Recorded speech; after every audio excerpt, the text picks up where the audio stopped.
pong pagsulot nin toga sa graduation, dai po required. Sigon po yan sa DepEd official. Ha? Bakit? Bakit dai required? Aramon ta daw mga kabongbo. So hinanyugon ta, dalanon ta ang nakaulay ta dyan, si Attorney Salvador Bogs Pilingon, Division Information Officer kan DepEd Camarines Sur. Ito pa, attorney, ito issue to nung nakaraan kung nabalitaan nyo, attorney, yung principal doon sa Tarlac na graduation na, nasa graduation na, attorney, pinatanggal yung mga toga. Dito ba, ang dyan, attorney, ang parang ang rule, kailangan ba talagang magtoga, bawal magtoga, or ano ba talaga ang dapat na attire, attorney, sa graduation?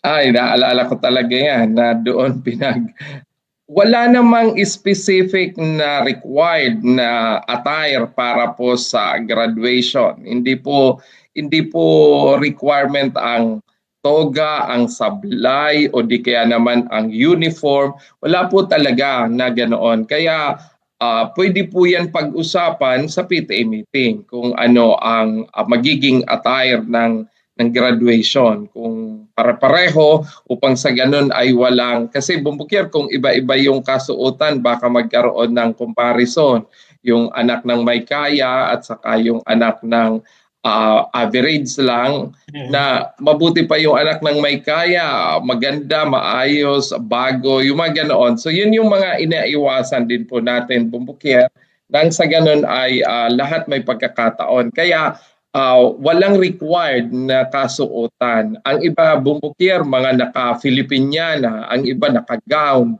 So yung mga ganoon na hindi po yan required sa graduation. Lalo sa mga pampublikong paaralan na alam naman natin na ang karaniwang mga nagpapaaral ay hindi kaabya ang mga napakataas na gastusin. So dapat po pag-usapan natin lang sa pamunuan ng paaralan at sa mga magulang kung ano talaga ang kasuotan na kumbaga iaangkop din, Bumbukir, doon sa okasyon. Diba? Dapat yung angkop din po sa okasyon. Opo. Ibig sabihin pala, attorney, nakadepende pa rin sa school kung patotogahin o hindi. Oo, nakadepende pa rin sa mga pag-uusapan, Bumbukir, ng mga magulang at saka ng paaralan. Kaya yung yung sabi mo nga na principal pinag-strip ng toga sa panahon na ng graduation, di ko alam kung sino ang absent sa closing. Ay sa meeting, di ko alam kung yung principal o yung yung mga magulang.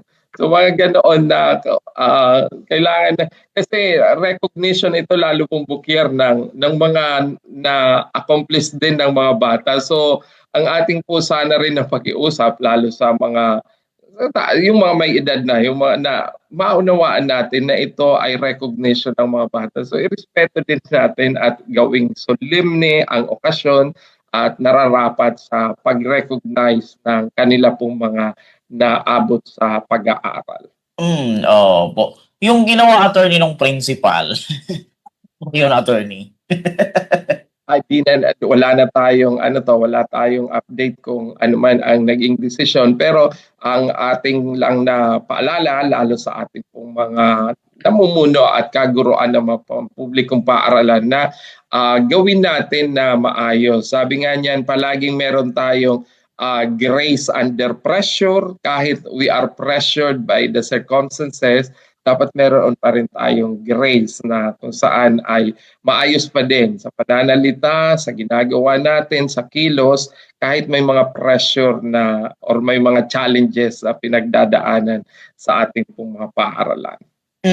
Opo. Pagdating naman, attorney, sa mga makakagraduate, kasi sabi nung iba, attorney, may mga naririnig ako, ay, graduation, yung iba gagraduate ng hindi naman deserving.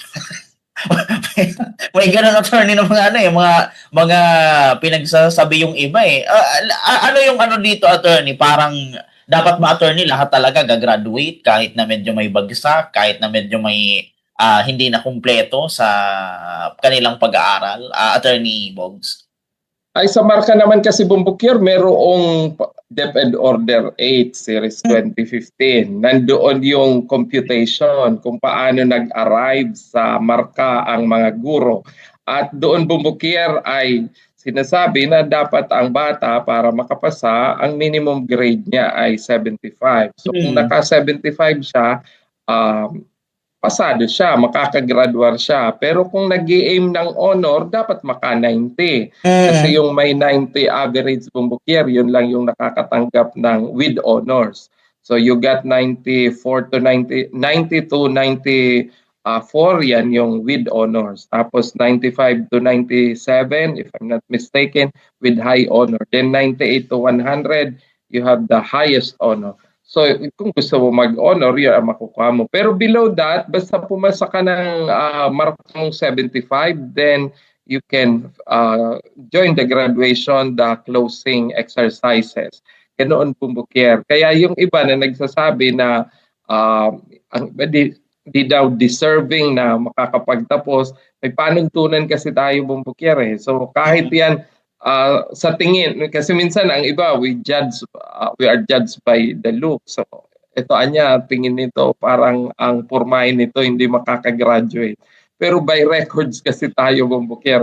So titingnan pa rin natin kung ano ang records niya na naitala at doon magsisimula ang basihan kung makakagraduate ba siya o hindi. Sabi nga niya ng iba, aanin ko na.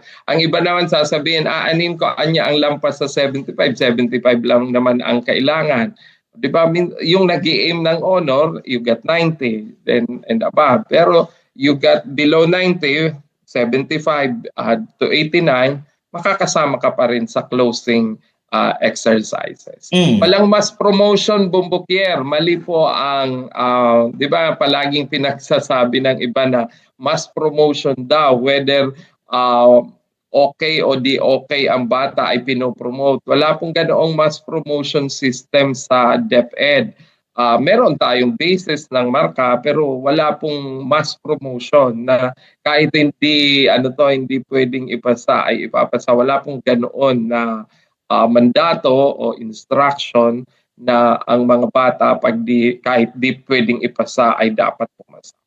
Yun yung mali minsan na unawa bumbukier na may mass promotion daw sa DepEd ng mga bata na mga hindi naman deserving. Wala pong ganoon na mass promotion. Opo, yun. At least nalinawan kami doon, attorney. So, balik tayo, attorney, doon sa sa TOGA, sa graduation. May nakakalimutan akong itanong, attorney. Dito, attorney, sa atin, sa DepEd Gamsur, ano yung ating parang preferred or na pag-usapan? Sa graduation, attorney, talaga bang inaano natin na mag-TOGA sila sa buong paaralan na sakop natin, attorney?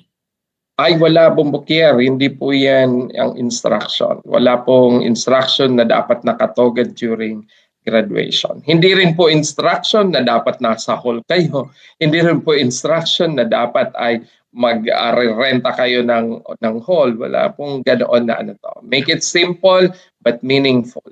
So kung ang napag-usapan sa loob lang ng classroom ang graduation, then let it be.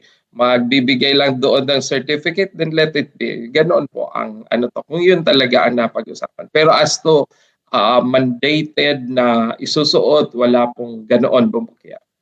Yun, okay. So bago natin tapusin, attorney, yung first part, siguro ano yung advice natin, attorney, sa mga parent, mga teacher, regarding dito sa pagtatapos ng mga mag-aaral, attorney, ngayong darating na March?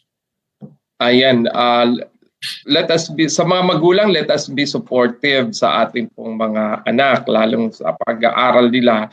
Kasi ang mga bata naman ay nandyan lang yan. Pero yung support natin, kailangan talaga. Mas, kahit nga sabi palagi bumbukier na busy, but let us find time na masuportahan ang mga magulang, kanilang mga anak. Find time to attend a parents-teachers meeting, para ma-settle down ang mga hindi pagkakaunawa sa ilang mga issue sa paaralan at mabigyan natin ng support tuon ang pag-aaral.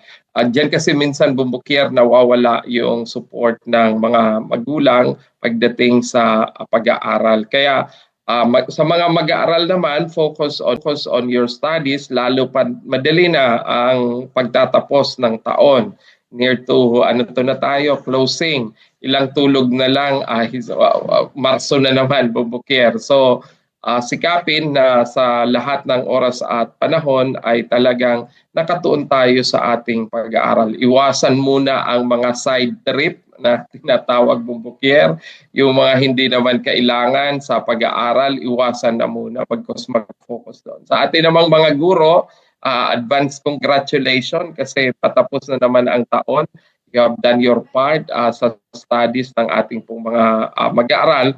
So, hope na ang taong ito ay naging makabuluhan sa maraming mga guro. Ang mga guro naman kasi ang mga estudyante naman kasi Bumbukir, after a year, they come, they go. So, pero ang mga teachers nandyan pa rin. So, always willing to help and support our learners.